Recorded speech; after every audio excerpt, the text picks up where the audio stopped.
Good evening. Thank you for joining us in person tonight, and also welcome to our participants on Zoom. We are thrilled to welcome author and fellow librarian Malaika Adero this evening to talk about her latest book, Vice President Kamala Harris, Her Path to the White House, the first fully illustrated book on the Vice President's life and work, and a retrospective that celebrates her barrier-breaking achievements. Even as a high school student, Malaika knew she wanted to work in the book publishing industry. Someone had to decide who was published and why, not me, she thought. She's achieved more than that early wish.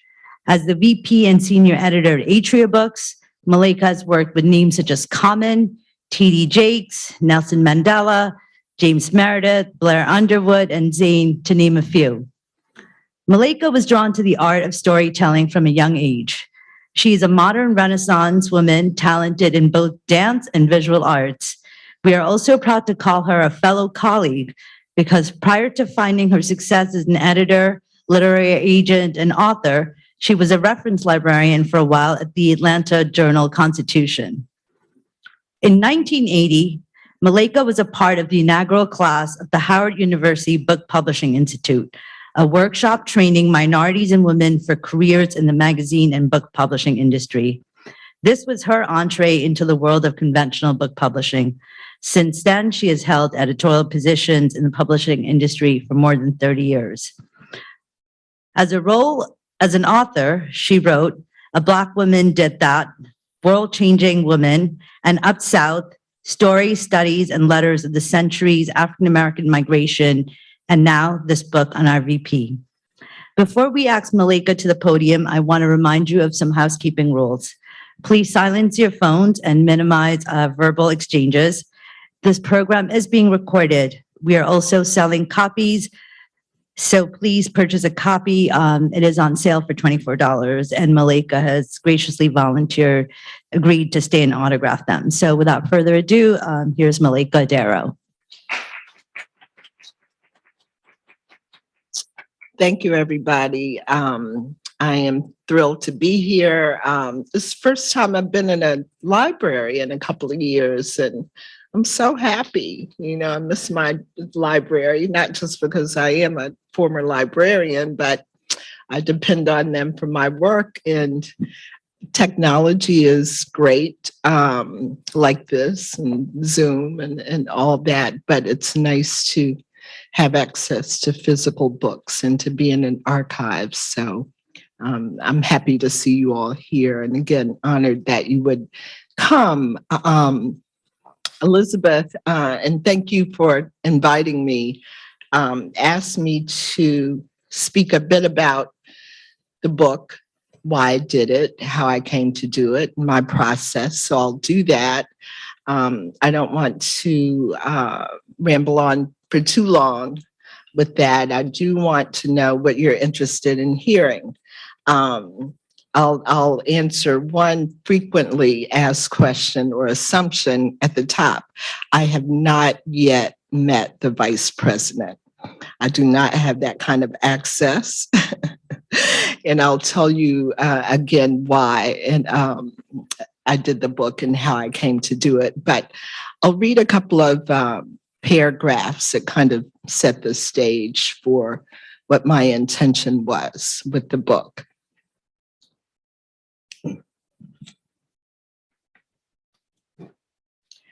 Women in America, in the American sea of social change, have been like water, necessary and appreciated within limits, but often disrespected and taken for granted. We gather, move, and grow over time and distance with steps forward and steps back, movement forward and movement back, rarely equated with power until we crash into the status quo so dramatically that the landscape that we wash over bears little resemblance to what it was before. The election of a woman, Kamala Debbie Harris, for the first time ever to the second highest office in the land, signals that a new height has been reached in American politics. Another glass ceiling shattered. Since 1872, when Victoria Clapham Woodall ran for president as a candidate for the Equal Rights Party, and as recently as 2016, when Hillary Rodham Clinton was the first woman running for president on a major party ticket, women have pursued but never won a seat in our executive branch of government. Internationally, women have been leading their nations for decades. Indira Gandhi in India, Golda Meir in Israel, Margaret Thatcher in England, Benazir Bhutto, Pakistan, Ellen Johnson Sirleaf, Liberia, Angela Merkel in Germany. The United States has finally caught the wave, inaugurating Kamala Harris as vice president in 2021. So this time last year, if you were like me, you were breathing a sigh of relief that the Democratic Party was victorious, and a little bit stunned that we had a female vice president, a Black vice president, and Asian American vice president. I was already by that time promoting this book, A Black Woman Did That, 42 Boundary-Breaking, Bar-Raising, World-Changing Women. The publication date was February 2020. So it came out right before the lockdown. In fact, I did 3 events in 3 different states, and then everything kind of shut down. And then all that became virtual. But my publisher agreed with me that if we did nothing else, we had to revise the book to include Kamala Harris as soon as we could. And so we did that last summer in the 3rd printing. So now it's not 42 women, it's 43. And you'll see an illustration of Kamala Harris right here next to Oprah. So when I got the call inviting me to write the text for Vice President Kamala Harris, her path to the White House, I was already in the midst of doing research on her and writing about her. I would have been kind of nosing around to find out who she was anyway, because I am a passionate and engaged voter, and was then and am now concerned about our democracy and the health of it. So I want to know who these people are that we're electing to office. So despite the fact that the book needed to be done very quickly, as I said, I got the call about this time last year, and I needed to be done with the text by mid-February to get the book in production. I got to work, but we were on lockdown, and my brother stays with me, and I have a house in Atlanta. So it's he and I and my sister across the street, but I spent most of that time alone. So while some people were baking and maybe even making babies, I was writing a book. They actually wanted it out earlier than November, but many other extraordinary incidents overwhelmed us, including what people know of now as supply chain problems. So what began as an October 5th release date became a November 16th release date. So not having access to the vice president, access to her time to ask her hours of questions, I did what I engaged in the process that I did with A Black Woman Did That, and read everything I could about Kamala Harris. So I sort of did the work for other people who want to know who she is. I scoured local newspapers, not only in the United States, but in India and in Jamaica. I spent hours watching YouTube interviews of her. I I read her book, of course, and again, everything I could read about her. And also, this is the story of Kamala Harris and where she comes from, her family background and all that. But what I wanted to do was put her story in context, because this is more than just a story of an individual personal achievement. This is our story. It was our victory.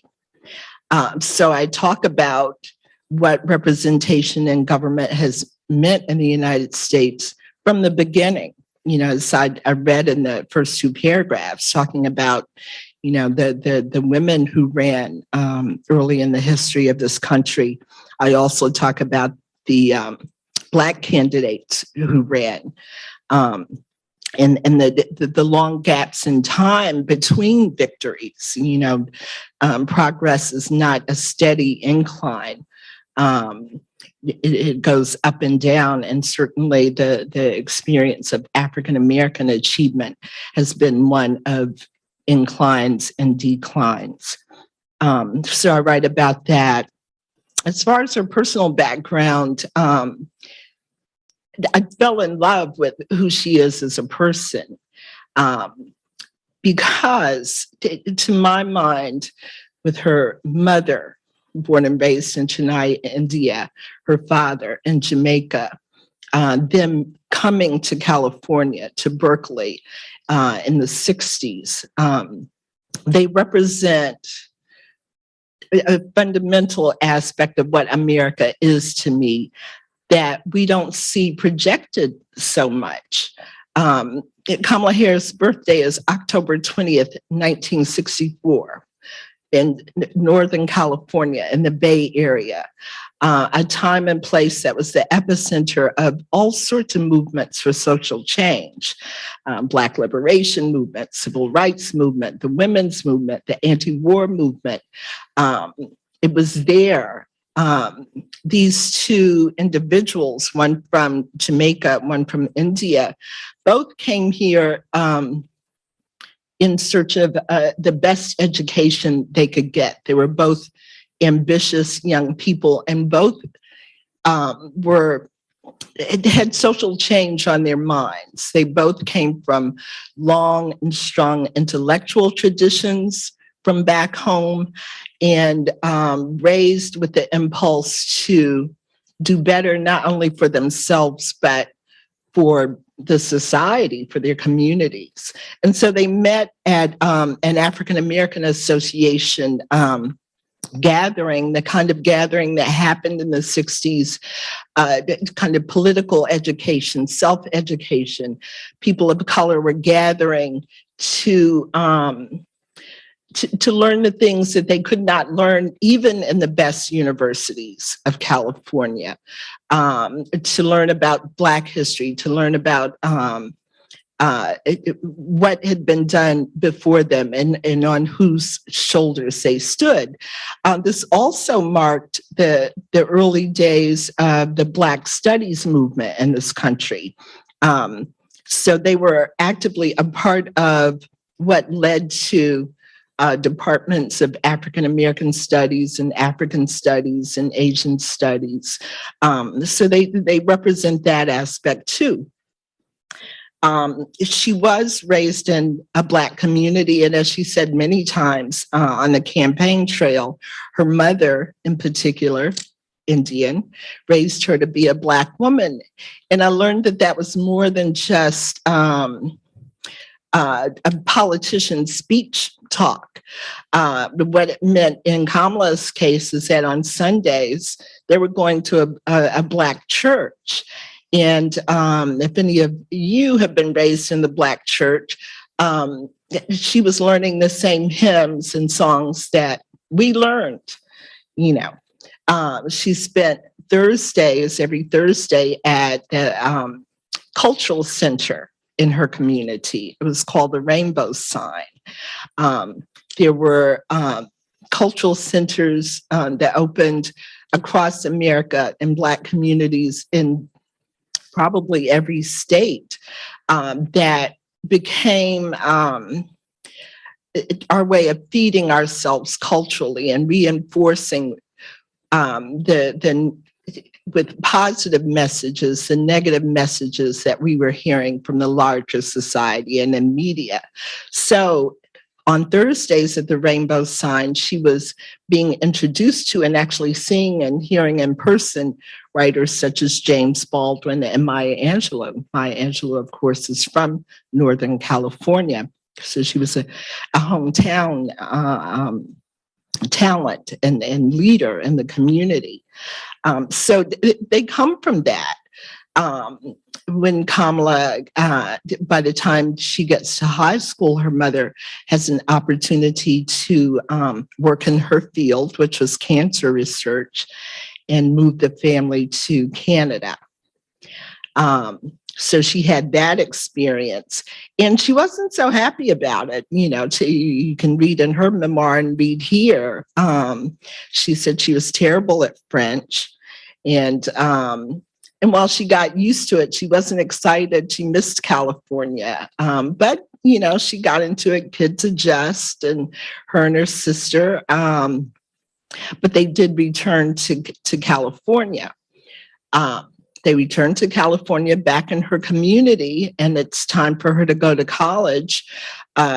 Her family at home and her extended family of friends talked to her about going to a historically Black college and sharing their experience going to a historically Black college. And that's how she ends up at Howard University. I myself went to an HBCU. I'm a graduate of Clark College and Atlanta University, which is now Clark Atlanta University. Back in the olden times when I went, they were not yet merged. But I so much related to how at home she felt in that sphere, because she and I are products of school integration. I went to a public high school where I was the only Black girl in my graduating class. We were 13 out of 1,200. So I know what that experience was about. So I know how heavenly it felt to her when she arrives on the campus of Howard University in DC to see young people who look like her and has her sensibility and has fun the way she has fun and all that. And then she pledges a sorority, something that I did not, but that's another matter. But there's a long and rich history of Black sororities and fraternities that not only served a social role for students, but a service role in the community. So I talk about that as well. So it's a broad look at Kamala. It's a commemorative book. This book, and as was stated, I'm a veteran book publishing person. And there's a long tradition of books of this sort being published, including by magazines. Those of us who are at a certain age can remember those books that Look magazine and Time magazine would do to mark big occasions in our society, big events and influential people. Also, for many of us, it represents the kind of work that Johnson Publications did, holding up Black heroines and heroes in our community. So now we don't have those, that Black media doing that kind of publishing so much now. So I was happy to do that. And it's one of the things that excites me. For most of my career, I have published fiction and nonfiction of other people's books as an editor. Very rarely was I able to work on the kind of big, splashy visual books like this. So that was very exciting to me. They're not easy to do because they're expensive. So again, I appreciate your support in buying the book. But it is the kind of book that you want for your family to mark the occasion of our cultural victory, our political victory, and just people and things that make and change world history. So I think I will stop there and hear what questions you have. And if you want to hear more about anything else in particular, please let me know.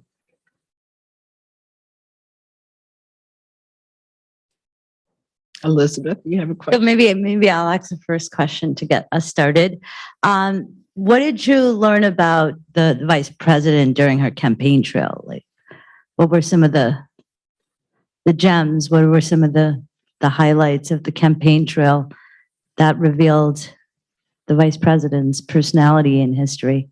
You know, as far as the campaign trail it goes, what I saw most was how dynamic she is, and how brilliant she is, and she does manage to, you know, she's impressive. You know, we saw that with the Senate hearings, her putting people's feet to the fire, you know, these old guard politicians and all that kind of thing. But she also is very relatable, I find. So I was impressed by that. Am impressed by that. You know, she's comfortable with people. I do think that being a woman,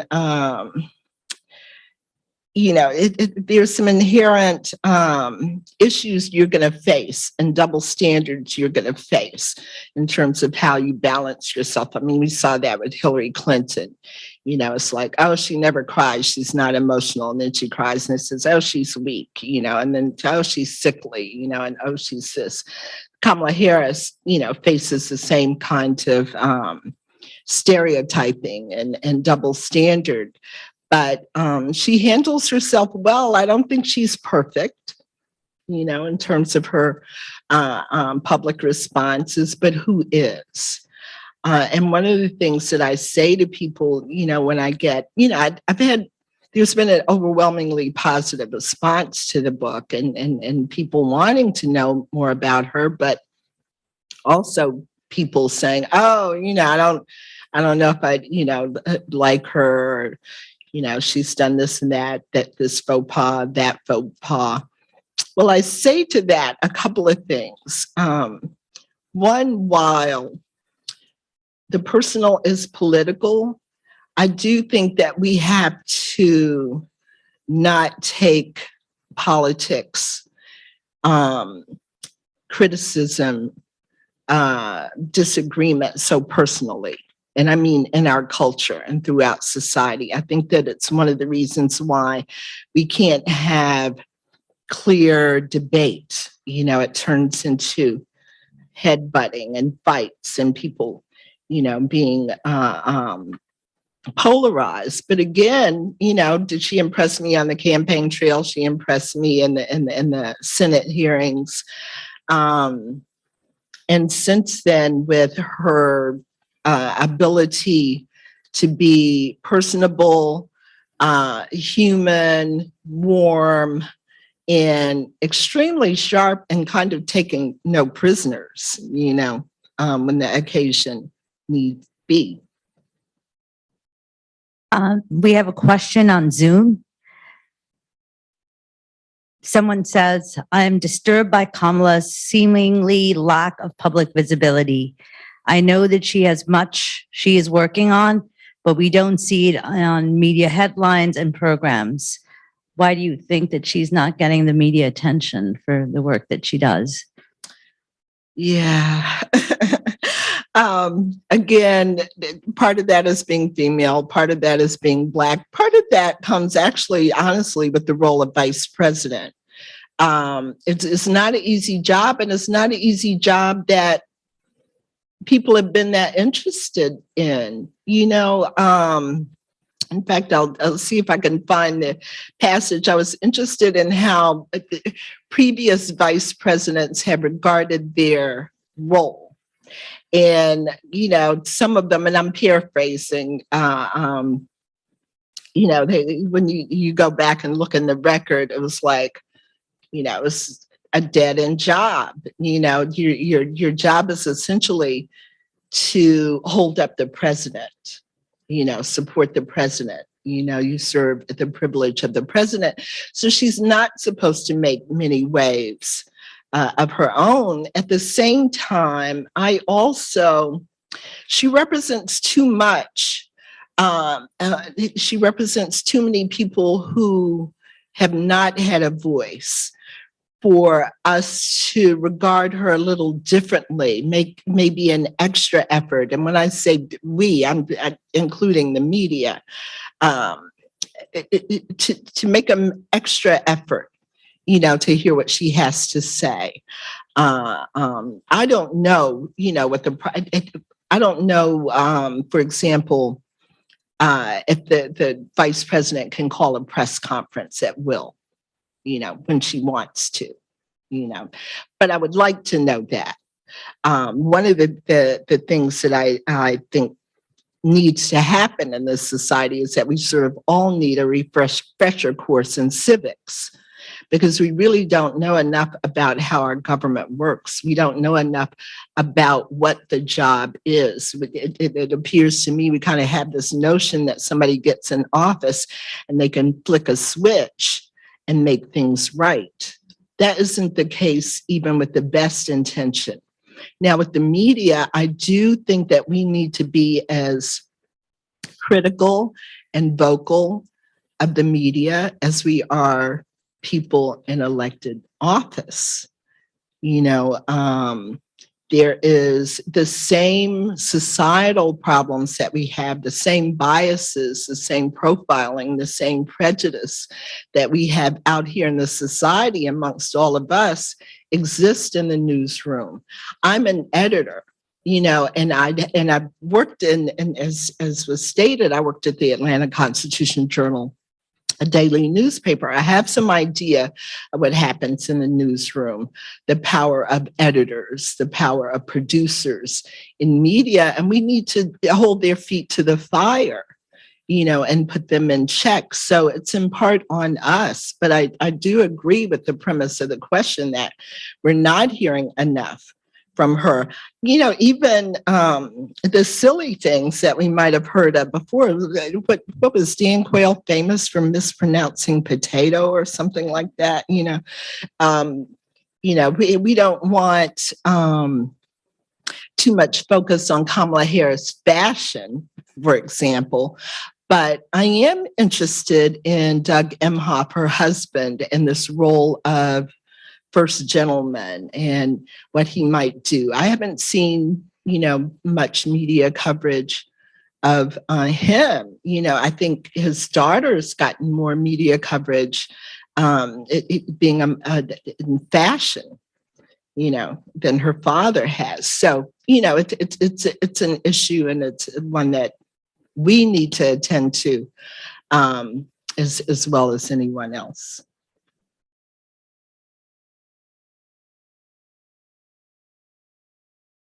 How about the selection of photos? How did you decide what photos to use in your book? Good question. I'm glad you brought that up. This book is a work of collaboration. And while my focus was on the words, the research and writing of the text that runs throughout the book, Christopher Meesom was the photo editor. So he was working even before me, scouring media, archives, photo agencies, etc., to find what he could of the vice president. And I wish we'd had more time with all of this work. I'm not accustomed to writing a book in a few months and researching it. So it was, kind of a crash process. And we want to see, I hunger to see, more, even more images than we have. But at the same time, he did a fabulous job of telling the visual story of Kamala Harris. And it also reaches beyond her as an individual, too. You see artwork that she inspired, people making dolls, making paintings, making drawings, to kind of celebrate the victory. That's all there. I was introduced to a wonderful singer, reggae singer out of Jamaica, Nadine Sutherland. She's a former beauty queen and again, a reggae musician. And she was commissioned to write a dub song for Kamala Harris. And it's very much fun. So you'll find a quote of those lyrics there, because again, she was celebrated in her family's, home places in the countryside in Jamaica and the countryside in India. So we wanted to really show that and for you to see as much as possible visually what her world is and what she represents. Hi, Hi. Nikki Davis. You were getting ready to touch on it, but you didn't. So I'm curious, how long did it take you to complete this book from start to finish? And what kept you motivated to just continue to do all that research and write? And like you said, watching hours of interviews and tapes on YouTube or wherever else, what kept you motivated and how long did this take? One, I'd love to do research, and I can go down a rabbit hole all by myself without an assignment and a paycheck at the end. So let me say that. And again, I was motivated because I was curious about her.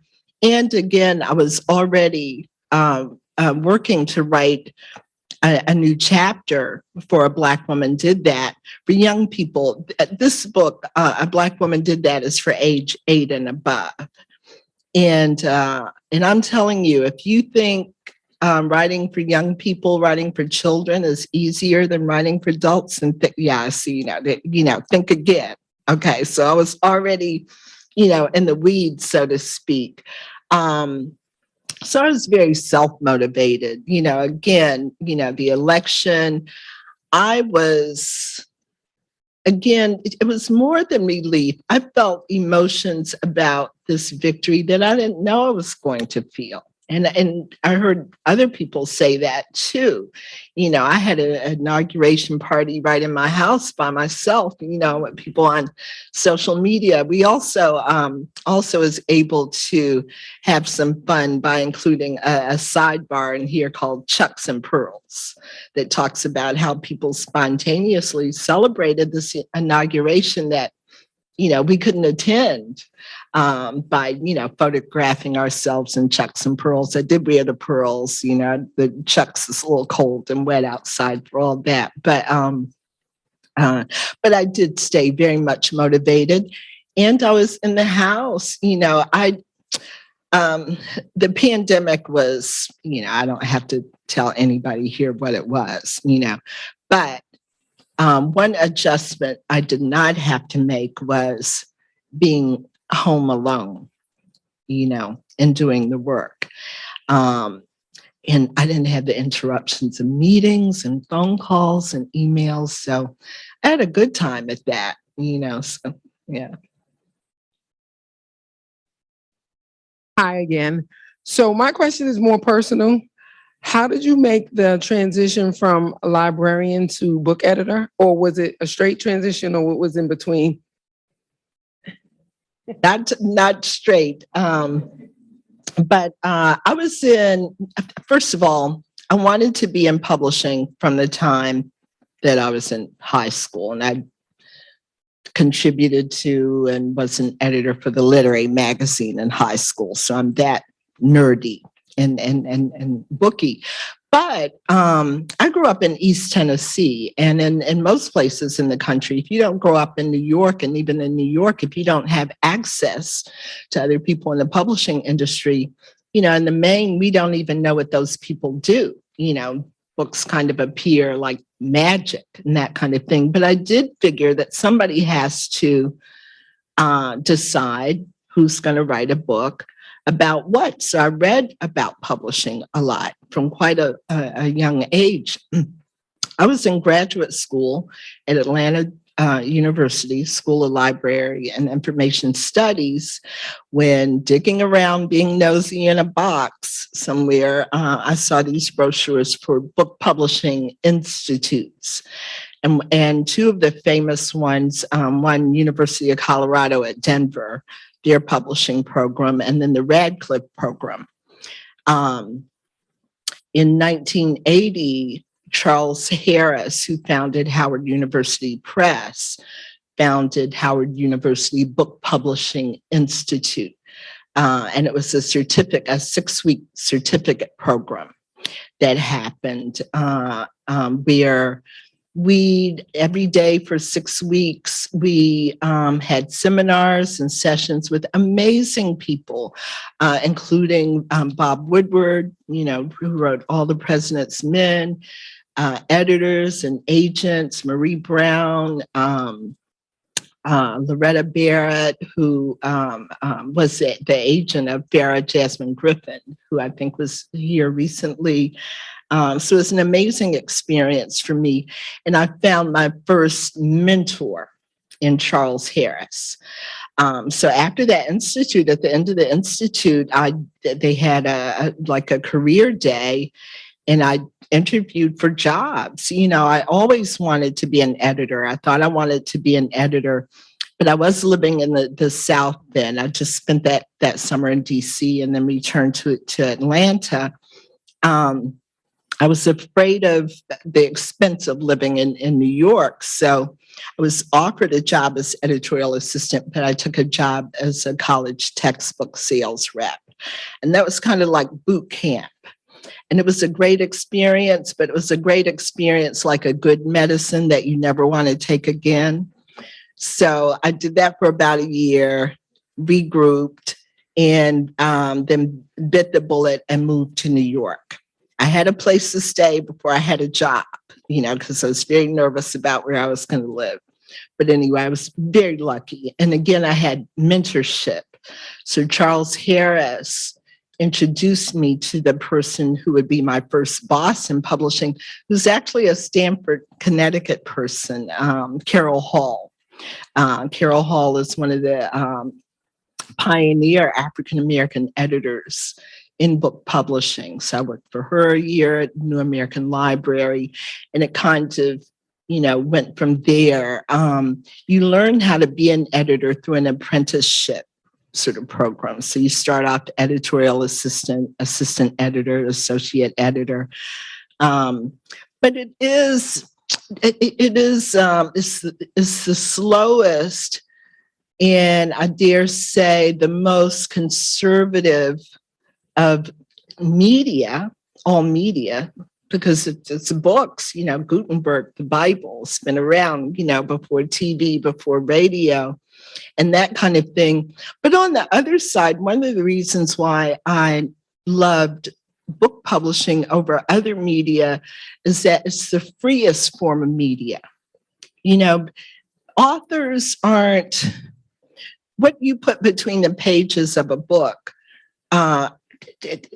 It isn't censored the way it is in other media because it's not advertising driven. The people ask a lot, well, do they let you put that in, or would they let you put that in, or who has the final say? Authors have the final say in general, and you do get pushback, from your editors, and that's our job. Our role is to play the angel's advocate. But that's how I made that transition. I was very determined. My first interview at Simon & Schuster, my would-be boss, said, why do you want this job? And I said, well, I want to be a book editor, and I was like trying to be impressive. And I said, I want to publish novels like The Name of the Rose by Umberto Eco. And he's like, that's cute. And he said, but it'll never happen. And somebody telling me it will never happen, it's going to happen. Okay, I was very polite, but it's going to happen, and it did happen. Mm-hmm. Any other questions?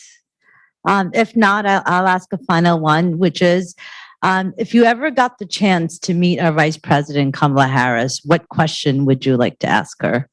Oh my goodness, I have a list, and the Pick first one. Yeah, I'm just going to have to breathe. I'm going to ask her what are